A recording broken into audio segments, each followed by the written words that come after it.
नमस्कार मित्रांनो, गौरव सोनवणे या चॅनलवर तुमचं सर्वांचं हार्दिक स्वागत आहे। मित्रांनो, तुम्हाला बांधकाम कामगार योजनेबद्दल भरपूर जणांना माहिती असेल, पण या बांधकाम कामगार योजनेतील शिष्यवृत्तीबद्दल बहुतेक जणांना माहिती नसते। तर या शिष्यवृत्तीचा लाभ घेण्यासाठी कोणकोणत्या गोष्टी हव्या आहेत हे तुम्हाला मी सांगणार आहे। तर सर्वप्रथम तुमच्याकडे बांधकाम कामगार योजनेचं हे कार्ड असणं महत्त्वाचं आहे। या कार्डची व्हॅलिडिटी 1 वर्षाची असते। जर कुणाची या कार्डची व्हॅलिडिटी संपलेली असेल तर ते नवीन रिन्यूअल करू शकतात। जर कुणाकडे हे कार्ड नसेल तर ते हे कार्ड नवीन सुद्धा काढू शकतात। ही शिष्यवृत्ती कुटुंबातील 2 मुलांना मिळते। या शिष्यवृत्तीचा लाभ घेताना कुणाला किती रुपये मिळू शकतात तर याबद्दल जाणून घेऊया। सर्वप्रथम 1ली ते 7वीच्या विद्यार्थ्यांना 2,500 रुपये प्रतिवर्ष शिष्यवृत्ती मिळते। तसेच 8वी ते 10वीच्या विद्यार्थ्यांना प्रतिवर्ष 5,000 रुपये शिष्यवृत्ती मिळते। तसेच 11वी व 12वीच्या विद्यार्थ्यांना प्रतिवर्ष 10,000 रुपये शिष्यवृत्ती मिळते।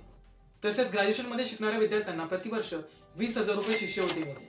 तसेच गव्हर्नमेंट मान्य पोस्ट ग्रॅज्युएशन मध्ये शिकणाऱ्या विद्यार्थ्यांना प्रतिवर्ष 25,000 रुपये शिष्यवृत्ती मिळते। तसेच टेक्निकल एज्युकेशन मध्ये शिकणाऱ्या विद्यार्थ्यांना प्रतिवर्ष 60,000 रुपये शिष्यवृत्ती मिळते।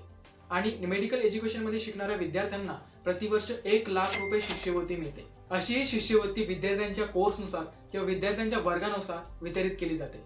जर तुम्हाला बांधकाम कामगार कार्ड काढायचं असेल किंवा या शिष्यवृत्तीसाठी अप्लाय करायचं असेल तर तुम्ही जवळील ग्राहक सेवा केंद्र, मल्टी सर्व्हिसेस आणि कलेक्टर ऑफिस मधील बांधकाम कामगार विभागामध्ये तुम्ही भेट देऊन तिथे संपूर्ण माहिती मिळवून यासाठी अर्ज करू शकता। अशी ही बांधकाम कामगार योजनेची शिष्यवृत्तीबद्दल माहिती होती। ती तुम्हाला माहिती आवडली असेल तर व्हिडिओला लाईक करा, शेअर करा आणि चॅनलला सबस्क्राईब नक्की करा।